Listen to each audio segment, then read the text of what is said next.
Jack be nimble, Jack be quick, Jack jump over the candlestick.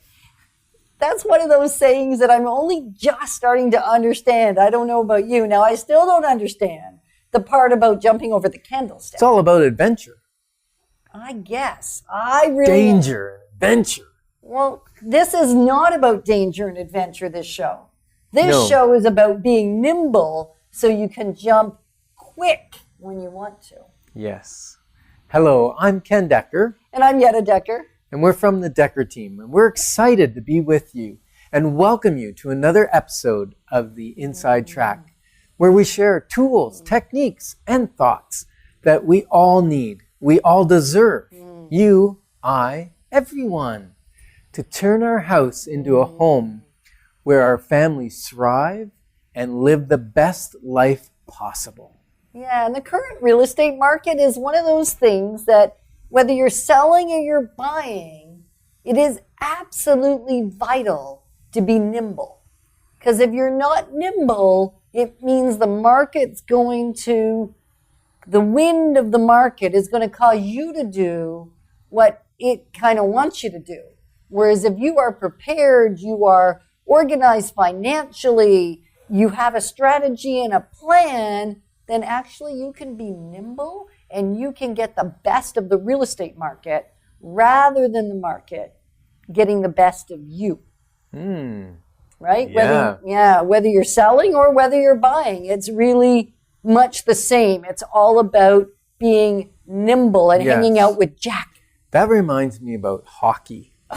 Now, everything reminds me about hockey, you might have noticed. I have noticed, and I bet you've noticed too, haven't you? So lately, we've had a trainer. Yes. Coming to our house to help us with our fitness. Right. Right? Mm-hmm. So we're more nimble physically. Yes, exactly. See, you're catching on. So I'm more nimble on the ice now. You know, like I have 20-year-olds saying to me, "You're really fast for an old guy." They do add the part about for an old guy. Yeah, they do. Okay. But I still catch them most of the time. So that's good. Not always. It's at the beginning of my shift, not the end of the shift. Okay, so what's the point? The point is my nimbleness on the ice, my ability to turn quicker, to make a faster decision, and my body follow my brain is because of being prepared. And in this real estate market, you might get sick of us telling you that it's a hot seller's market and it's very quick moving out there. In areas, like I just, every time we say it, many areas now. The further you get in the country, certain price ranges, certain types of houses, you don't have to be that nimble. And yet, if you are nimble and you can jump quick when you want to, it's still going to benefit you. Yeah. So even if it's not a seller's market, this information and this philosophy of being nimble has really little to do with the seller's market and everything to do with getting the most out of whatever market we're in. Yeah. So today we're going to look at 6 ways. We're going to explore 6 ways that you can stay nimble, whether you want to sell or whether you want to buy in this market or really in any market. Yeah, and I think nimble also speaks to flexible. Yeah, it does. You need to be a little bit more flexible. Maybe a little more willing to take on a project and not necessarily buy the house that's perfect. Because the one that's perfect is probably going to sell significantly higher than asking price. And, not so much about higher than asking price, because that may actually be a good thing, because it may be underpriced and it maybe should sell over asking price. It's more the concern is it may sell over market. You may pay more than you'd like. Now, if you're staying for 30 years, 20 years, 40 years, paying even $30 or $40 or $50,000 more than market, probably not good, and yet not a huge deal because time will kind of absorb the overpayment. And if you're staying in a home a shorter period of time, your equity is going to feel it when you make a move, the next move.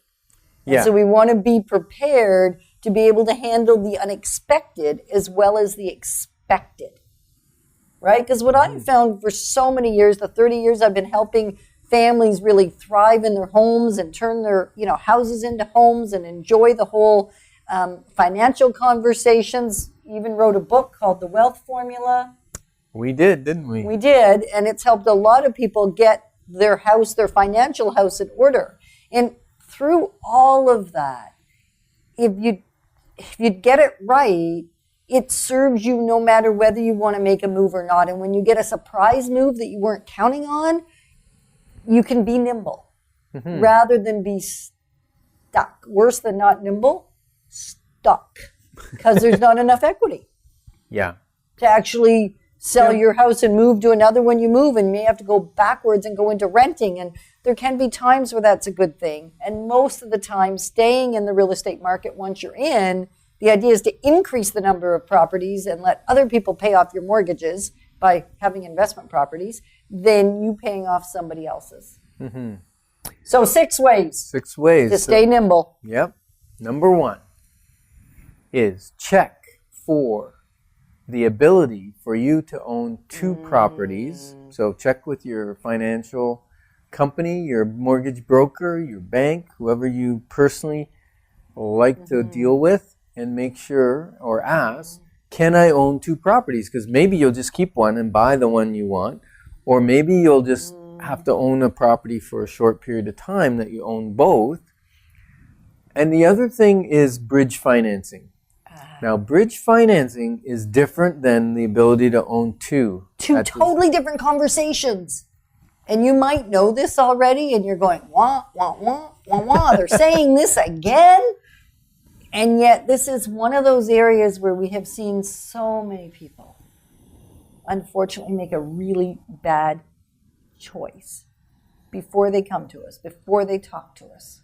And that is, they think bridge allows them to actually own 2.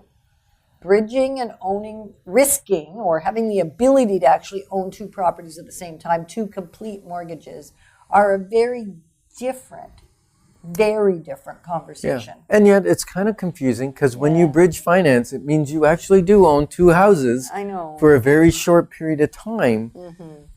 The difference is the bank will require that your existing house is sold firm, no conditions.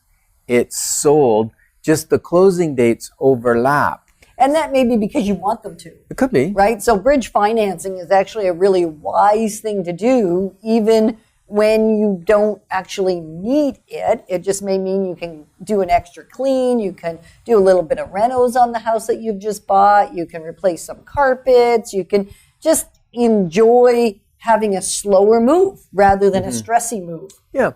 And sometimes it can scare you a little bit. Like, for instance, we had a young couple just a little while back. I will call them Dave and, let's say, Jill. Dave we and could Jill. just use their names because I think they're going to be on a show soon. No, this is the Jack and Nimble, so let's call it Jack and Jill. Okay, perfect. Okay, so Jack and Jill went up the hill, and they decided that they wanted to buy a home in a particular area. And they wanted that area because it was for their school zone, for their kids, and they did not want to move out of the area. They had neighbors and friends in the neighborhood that they wanted to stay within close proximity. And we spent actually a year finding the right house. And we even put offers in one that they got outbid on that needed a lot of work. And we finally got one that's just it's a dollhouse. It's gorgeous. And it's perfect for them. Yeah. Like, they're so happy they didn't get the other one that got away. So sometimes the one that got away is actually a gift. Sometimes it is. Right? Sometimes you beat yourself up because it's the one you wanted. But many times God has something different for you. And in this case, it was a lovely renovated home. It had been made open concept. And now they had a decision to make because they had a house to sell. And they knew in this hot market, you can't really bring an offer that is conditional on the sale of a property because you'll get beat out in the negotiations 9 out of 10 times. Again, depending on where it is. Probably 10 out of 10 times right now. Well, depending on where they are. Yeah, you got to be pretty rural right now because what's happening is it's spreading. When people can't find a home in the area they want and they need a home, they'll start spreading out further and further. They'll go, okay, the drive, the extra 10 minutes is okay. The extra 15 minutes is okay. Hey, let's check out what's going on in Kempville. Oh, there's nothing in Kempville. How about Spencerville? Like they start going, call it creep, geographic creep, right? Geographic creep. So those exterior markets that were typically slower to come to life are bustling now too. They are. Yeah. So they made the decision. They went to their financial people. The finance people said, you can bridge finance, you cannot own two homes. So we had to make sure that we could sell their home in the right time. And so how we often will do that is buy a guaranteed sale. So they have a thing to fall back on. So they know, because we don't want anybody. We didn't do that in this case, but we can do that. People to be at risk unless that's what they're choosing. But boy, you want to be educated. You want to be sure that you know what you're doing, right? And you want to have somebody on your side, because if you've been told, hey, you can bridge and you can't long-term own two. Are you breathing heavy in the microphone? I am, because it is the time where you want to take a really deep, long breath and make sure you are going to be able to sleep at night. Make sure that you know your home is going to sell. A guaranteed sale is a great thing to fall back on. And just be aware of what you would have to do if the home didn't sell. Now, the great news is their home was in a price point, and they did the other piece, which is really wise. Instead of a guaranteed sale, they actually slightly underpriced their property to guarantee a sale. Now, it's a little bit different than underprice. So what happened is there were other properties that were what I would consider superior in location as to what they backed, maybe a little inferior as to the final condition they were in, but superior in the location. Right. And location, you pay for location. And they were listed at the same price, but they sold over. Right. So rather than list at the price that they sold over asking at, we listed at what they were listed at. Yes, you did. Knowing we would get multiple offers. And 10 showed up. 10 offers. They didn't show up. We worked out hard to get 10 offers. Well, I know. You worked hard. So Ken was a masterful, and let the real master be in charge.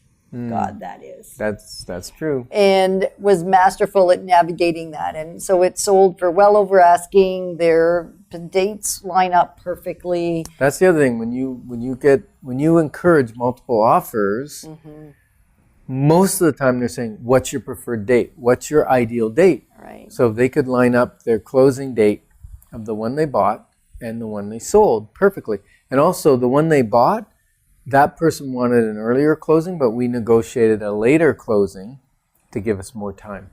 Right. And then sometimes we can move those dates. Better to go further out, especially if the person wants an early date. So there's lots of moving parts. And that's part of being nimble and part of being flexible, is working with your realtor and the other parties to really figure out how to best position it. Because the counsel we will give you is going to be different depending on your situation. How do you be nimble may not be the same as Jack and Jill. Exactly. Right. Number 2. Sell first. Yeah. And be prepared.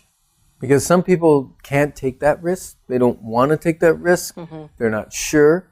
So they're going to sell their home first. Right. And be prepared that maybe things got to go into storage. Be prepared that maybe you're going to stay in a cottage for the summer or a trailer, or stay with family for a few months, or maybe get a short-term rental. And some people that are buying a new property, like a new home construction, some of them even go into a year or 2-year lease to rent. Now be careful, because what happens is when the market gets really hot, it also makes the rental market tight. For whatever reason, I guess it's supply and demand. There's more demand for rentals. The rental market is tight. Some investors who have had a rental, I'm seeing this in condos right now a lot. People that bought their condos 5-6 years ago when there was a glut of them, they bought them new construction. They thought they were going to be investment. They would flip them. they couldn't sell them right away because there's too many. And the prices were not good. No, prices weren't good. They were lower than what they paid for them almost. In some cases they were significantly. Yep. And so they put tenants in. Yeah. Well, now the condo market has recovered. I've been out showing condominiums downtown, and I'm fighting to get one. It's like, are you kidding me? Before they couldn't hardly give them away. Now it's really hard to get one. And a good one. A good one. And there's multiple offers on them. I know. And most of the ones I'm showing have tenants in them. And so now when they sell and that owner wants to occupy, we've displaced a tenant who now has to rent something else. And that makes the tenants, the availability for rentals tighter and tighter and tighter.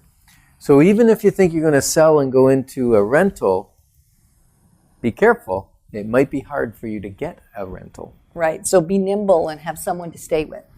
Get it in order. Now, often there is no need, even if you're going to sell first and then buy second, to have to live somewhere else or put your things into storage. Because what we're going to do is do our utmost to negotiate quite a long closing. Quite a long closing on the purchase, which gives you a fair bit of time to find the right property. And yet, we want to ensure that you don't just buy a property for the sake of buying a property, that you buy the right one for you. So part of being nimble is not making a bad decision.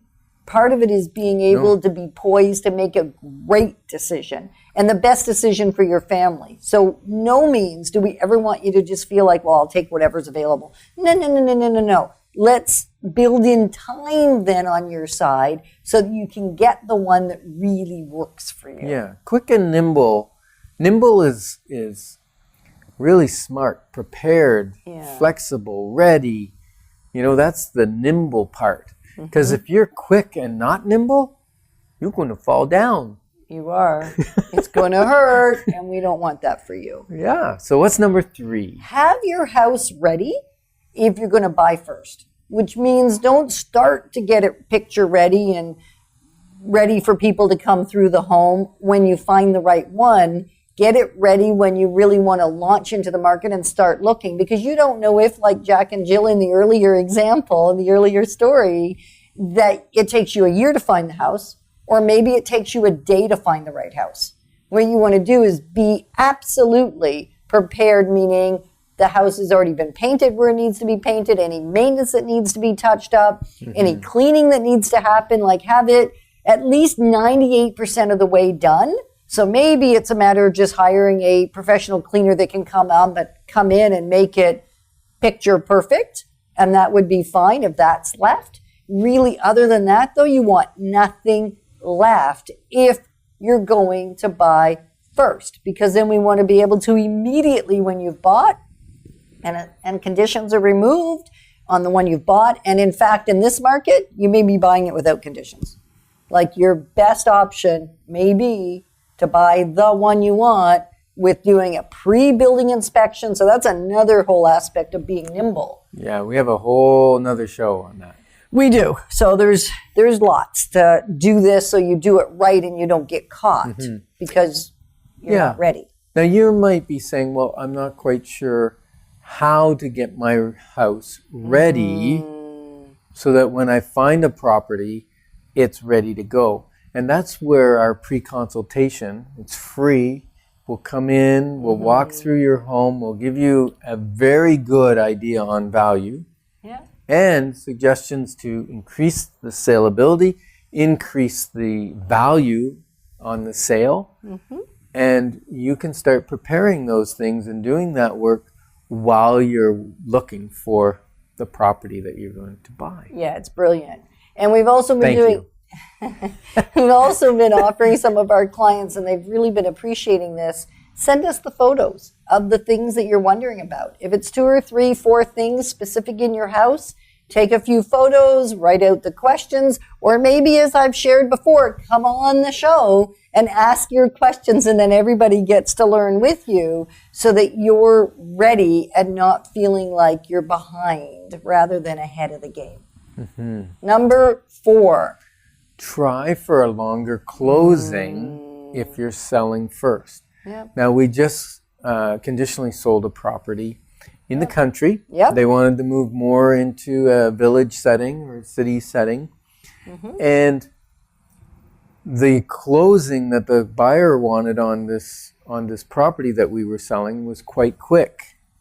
And we were able to negotiate a longer closing.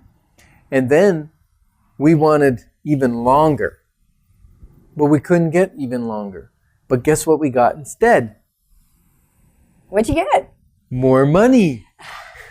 So if you want the closing quicker, we said to the buyer, you're going to have to pay more. And so we've got some extra money. Now that extra money goes a long ways if they do have to go into storage, do a double move, or pack in pods or whatever they've got to do. The extra money helps for the inconvenience of and maybe the expenses of maybe having to go short term, or for them they're going to move in with family, and so they said we can't impose on family for too long. So the longer we have, the more chance we have of finding a property before the closing that we love. Yeah. Like that part we love is so important. Yeah, we don't want to find you a house that you don't like or a neighborhood you don't like. That's not what it's about. Now, an 80 to 85% house is in most part as good as it gets for anybody. There aren't really too many 100% houses out there. That's true. Right? Because our ideals are often not going, even when we built, we did not get a 100% house. No, you messed up on the plan. And That's sometimes it's a budget. It was hilarious because I told my framer, I said, you won't have to move anything because we can visualize the plans. We've done this so many times. We know from a blueprint it's going to be perfect. You don't have to move anything. And I walked in one day and the basement, call it landing or whatever, was really long, and then it made it short to run into the next wall. And so while he was away on the weekend, I took his wall out, his door frame and everything, shortened the wall by about 2 feet, reinstalled it. And he came in on Monday and he said, what happened here? I said, I told you would never have to move a wall for me. I didn't say I wouldn't move a wall for me. Okay. Right. I'm totally confused 85% now. house. An That's 80, where we 85% were, yes. house. That's where we were. Where that story so we came from. still want a house you love, and we recognize that there isn't much perfect out there. All right, number 5. Number 5, buy first. If you're going to buy first, know your price. Know how long it should take to be on market. Like, know your data. Get us in on the inside, so that you are not thinking, I wonder, and I wonder, and I wonder, and I wonder some more, because we've got the answers. And we're not going to give a pie in the sky evaluation. Because when someone's taking a risk, a calculated risk. Yeah, it's very calculated. We want to give you the value that is like guaranteed. If we think 100% that you can get this amount minimum, then you can do your calculations on the purchase, on carrying costs, on moving costs, on paying out the mortgage if need be, and all the different costs. So you can do all those calculations up front so you can make that educated risk. And part of that is how long are houses in your neighborhood, like yours, taking to sell? Right, provided they're priced where they should be. Right. Because we can still price stuff out of the market today. Yes. But if you're going to sell a similar home in the similar neighborhood for a similar price, and all those homes are taking a week to 2 weeks, then we feel pretty confident that if we have a 60-day closing on the other side on the purchase, that we can sell your home and get you a basically door-to-door move. Yeah, and maybe a little bridge financing for a couple weeks, so that you have and a couple weeks is nice because you have time to move. You have time to paint and repair anything you want to repair in the new house. It's really a great thing. Number 6, when you find the right house, jump. Like, jump. I wish I could jump, but because this is radio and I'm mic'd and I don't I'm nimble and I'm not that nimble. If you jump, it might scare the people because there might be a bang at the end. There might be. So being able to jump when you find the right one is more important today than any time. Even in the situations, and clients have often said to me, yeah, but you know what, that's been there for 60 days, that's been there for 90 days, that's been there for a really long time. I got time. Yeah, well, it only takes one other person that thinks this is the one, and your time is gone. Mm-hmm. So you don't want to get into multiple offers if you don't have to. No. So it's in your best interest to act fast. Once you know, jump fast when you know it's the one for you. Yeah, that means don't sleep on it. No, don't sleep on it. Don't wait. We're here to work quickly on your behalf. We work at the speed that you need us to work and the market demands us to work. Mm-hmm. So we get a little, what's the word? Worn this time of year because we're moving fast with you, right? Yeah. And when you need us to. Yeah. And one of the things that we offer, which clients just love, is our home finder service. Mm-hmm. And so we have a system that we can put all your criteria in where you want, whether it's school zones or whether you want to be within a certain distance of your work or your church or whatever. If you want a certain price range, a certain number of bedrooms, it has to have a certain number of garages or whatever. We can pretty much put it in our system. It will narrow down to the properties that match, and it will check every 2 hours. Anything that comes out, it will email it to you. It's a free service for us to set that up for you. Mm-hmm. And we haven't told anybody how to reach us, but you might want to call 613-860-4663, and we can set that system up for you. And if you need that free evaluation, same thing. We're happy to do that as well. Yeah, it's perfect. That part is perfect. Perfect to be ahead of the market and know what's going on. And even if you're a year out and you just want to educate yourself, we would still set it up for you. Because then when you're actually ready to act, it's easier to jump quick because you're informed and you know what you're doing. We're super excited to be your partners in moving forward because together we've got this. Yeah. And I just want to say, my coach says this, a goal should scare you a little and excite you a whole lot.